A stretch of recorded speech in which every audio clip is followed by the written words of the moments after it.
하나님의 말씀 고린도전서 15장 말씀입니다. 15장 9절과 10절 두 구절의 말씀 한 절씩 교독하여서 제가 먼저 읽겠습니다. 나는 사도 중에 가장 작은 자라. 나는 하나님의 교회를 박해하였으므로 사도라 칭함을 받기를 감당하지 못할 자니라. 그러나 내가 나 된 것은 하나님의 은혜로 된 것이니 내게 주신 그의 은혜가 헛되지 아니하여 내가 모든 사도보다 더 많이 수고하였으나 내가 한 것이 아니요 오직 나와 함께 하신 하나님의 은혜로라. 아멘. 언제나 한 해가 이렇게 마무리되고 새해를 맞이하는 그 시간에 동일하게 느끼는 것은 언제나 그러하듯이 2022년 한 해도 하나님의 은혜였습니다. 하나님의 은혜를 깨달을 수 있는 방법은 두 가지인데 성경에 기록된 방식은 뭐냐면 겸손과 정직입니다. 겸손한 자에게 은혜를 베푸시라고 또 정직한 자에게 은혜를 더하여 주십니다. 겸손이 피조물 된 내 상태, 내 자아, 나의 존재를 돌아보고 겸손하고도 또한 정직하게 내 상태와 심령을 들여다보면 모든 것이 우리의 노력으로 인한 결과가 아니라 하나님의 베풀어 주신, 오래 참아 주신, 기다려 주신, 인내하여 주신 은혜임을 고백하게 됩니다. 특별히 3년 동안 진행된 코로나 감염병으로 우리는 두려웠습니다. 긴장했습니다. 그런데 주님께서 우리 새생명 공동체 가운데 이렇게 많은 믿는 자의 성도님의 수를 더하여 주셨습니다. 이것은 하나님의 은혜인 줄 믿습니다. 하나님 아버지께 감사하다고 영광 올려드리는 박수 올려드리겠습니다. 물론 기도하시고 수고하시고 헌신하신 많은 성도님들이 계시지만 사도 바울의 오늘 고백처럼 더 많이 수고하였으나 내가 한 것이 아니라 나와 함께 하신 하나님의 은혜로라. 우리 새생명교회는 사람의 이름은 사라지고 하나님의 이름만 남기길 축복합니다. 우리가 언젠간 주님의 부르심을 받아 그의 나라 갈 때 우리의 흔적과 우리의 발자국은 예수님의 이름으로 대치될 수 있기를 축복합니다. 오늘 본문의 사도 바울은 자기 자신이 예수님을 구주로 만나기 전에 얼마나 믿는 자들을 핍박하고 박해했는지 자신의 과거의 삶을 선명하게 기억하고 있습니다. 여러분, 예수님을 믿기 전에 예수님을 믿는 자들, 교회 공동체를 핍박해 보시기 혹시 기억나십니까? 저는 너무 기억나요. 제가 예수님을 인격적으로 만나기 전에 교회를 비방하고 믿는 자들을 조롱하고 나도 모태신앙으로 교회 다니지만 교회를 비방하고 판단하고 손가락질하고 했던 것이 너무나 많았습니다. 성령을 받으니 깨달은 것이 있어요. 그게 다 내 치부였고 내 과오가 훨씬 많음을 깨닫게 하십니다. 성령 받은 자의 특징은 뭐냐면 자기 자신을 향한 조명이 더욱더 강력해지는 거예요. 사도 바울은 과거의 삶이 얼마나 추악하고 부끄러웠는지를 기억하면서 이 모든 것이 하나님이 나를 오래 참아주시고 기다려주시고 용서해주신 은혜라고 간증하고 있습니다. 이후로 사도 바울은 자기의 생명을 바쳐 온 일생을 다하여 예수 그리스도의 복음을 소아시아 지방과 유럽 곳곳에 전파하는데 이렇게 말합니다. 이러한 헌신적인 나의 인생마저도 하나님의 은혜였다. 우리는 어느 정도 내가 수고하면 떵떵거리고 싶고 나를 좀 알아달라고 하고 싶은데 아직 십자가의 복음을 몰라서 그런 거예요. 그러니까 여러분, 누가 날 좀 알아주세요 그러면 우리 알아줘야 돼요, 안 알아줘야 돼요? 알아줘야 돼요. 알아주고 다 알아주고 격려해주고 위로해주고 한마디 하면 돼요. 예수님의 십자가의 은혜다 알려줘야 돼요. 우리 사람이 얼마나 연약한지 우리는 요만큼만 해도 그거 안 알아주면 실망해요.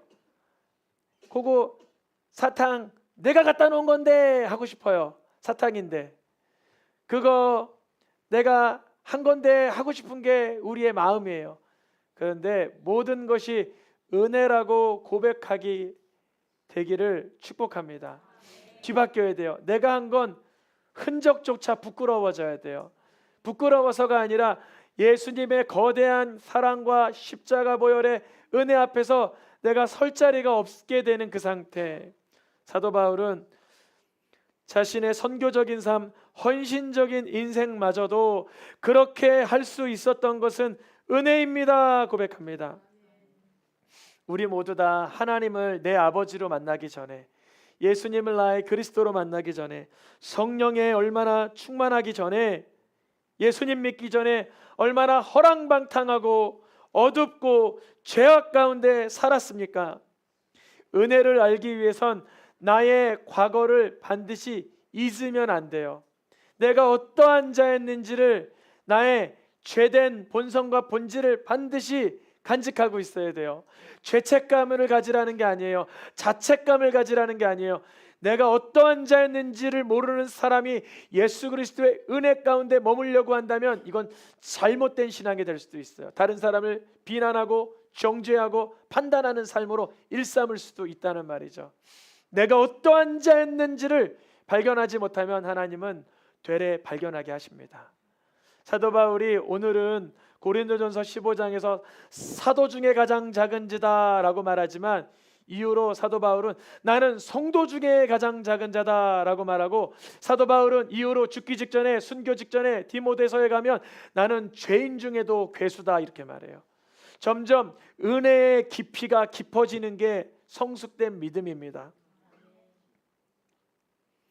창세전부터 죄된 우리들을 하나님의 자녀 삼아 주시려고 예수 그리스도를 보내주시기 위해서 창세전부터 우리를 그리스도 안에서 택하신 하나님의 은혜를 기억하고 누리실 수 있기를 축복합니다. 우리가 어떠한 선한 행위를 하기도 전에, 악한 행위를 하기도 전에, 우리의 몸과 육체가 엄마의 태중에 지어지기도 전에, 태어나기도 전에 하나님은 그리스도 예수 안에서 우리를 택하여 주신 것입니다.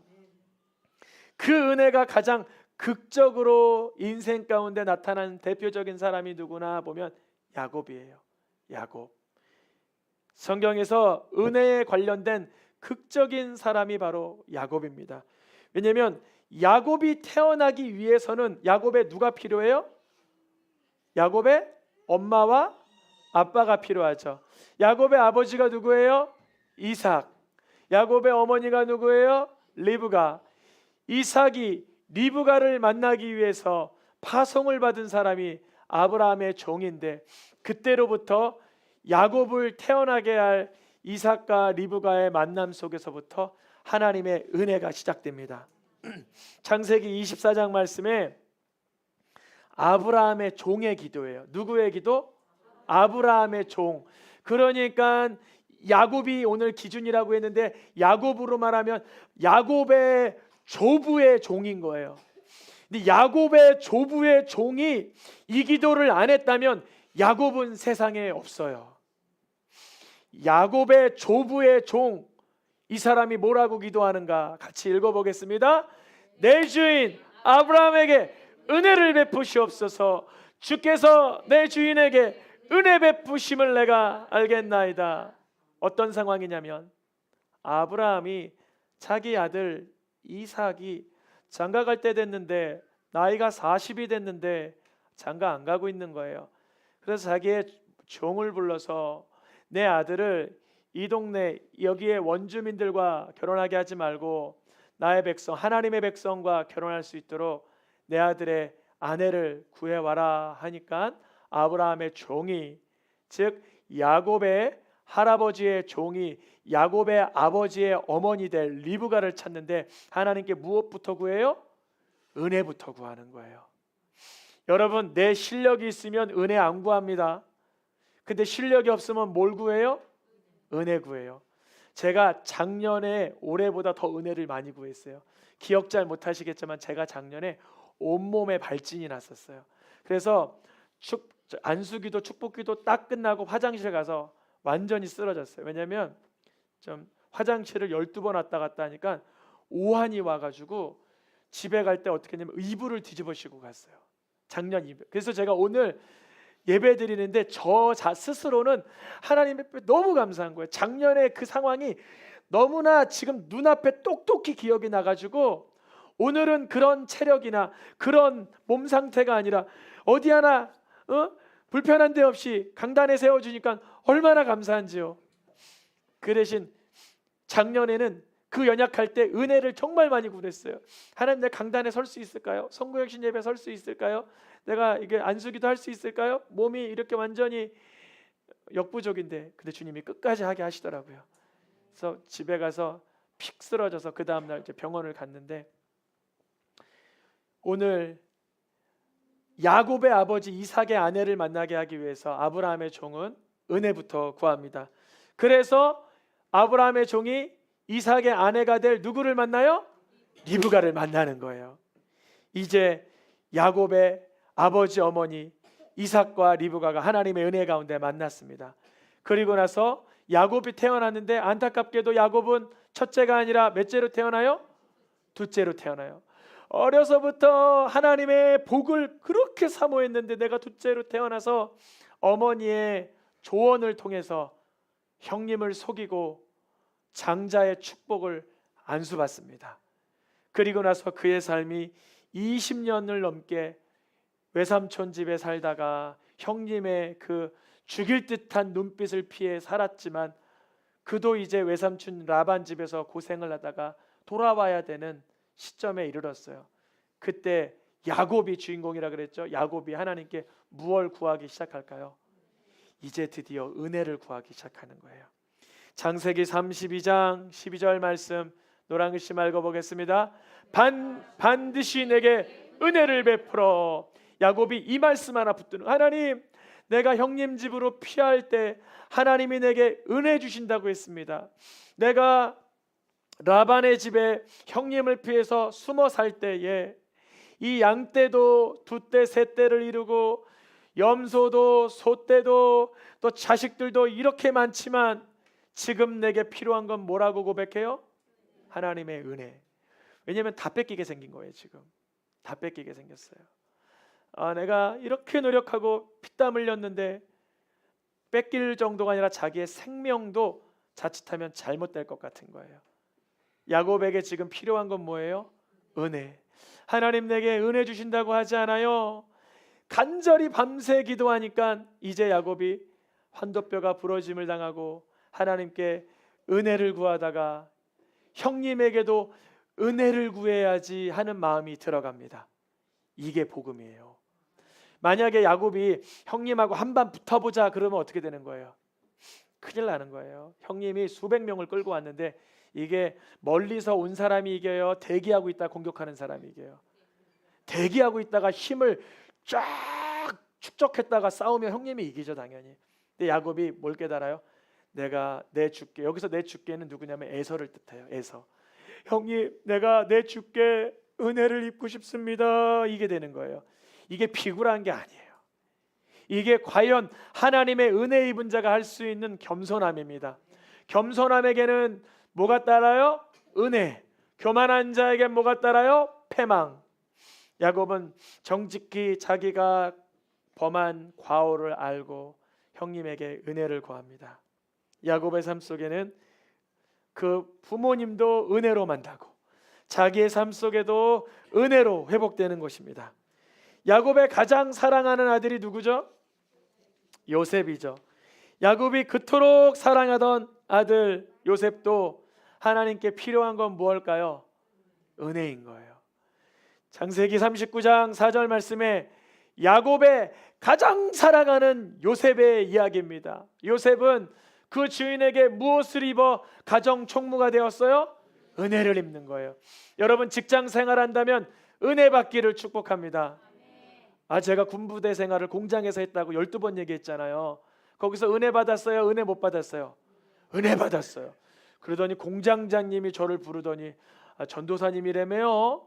그러면 매월 첫째 주 축복송을 좀 불러주세요. 생일자를 맞이할 때마다 축복송을 불러주세요. 그래서 매월 첫째 날 찬양을 하게 됐어요. 믿는 기업도 아닌데. 뭘 주신 거예요, 주님이? 은혜를 주신 거예요. 근데 요셉이 안타깝게도 감옥에 속임을, 사람들의 그런 오해를 받아 감옥에 들어갔지만 하나님께서 감옥에 있는 요셉에게도 무엇을 받게 하세요? 은혜를 받게. 여러분, 세상에 살면서 은혜 못 받는 것보다 감옥에 살면서 은혜 받는 게 나을까요? 안 나을까요? 고민이 좀 되죠. 그래도 감옥은 아닌데. 아니요.